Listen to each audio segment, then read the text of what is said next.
Welcome to qnawire. First, I want to calculate all of the differences.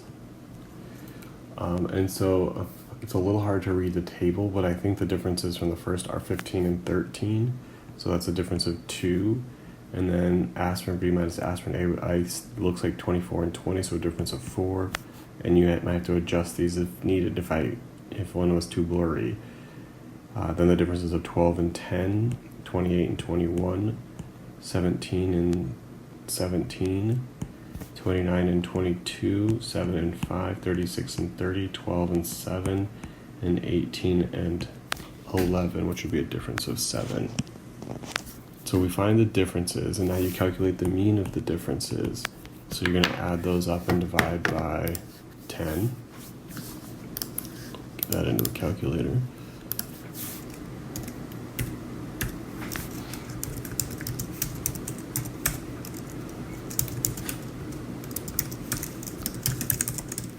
You get 4.2,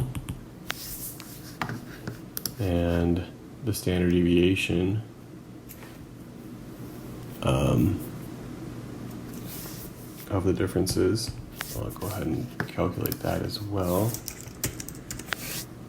with a calculator, 2.573,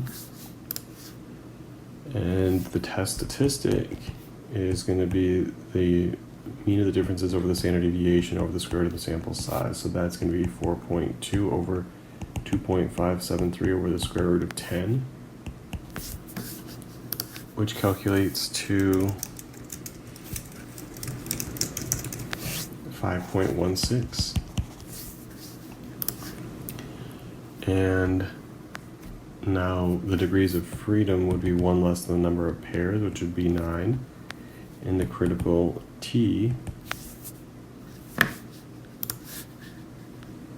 with 9 degrees of freedom at the 0.05 level is 2.2622.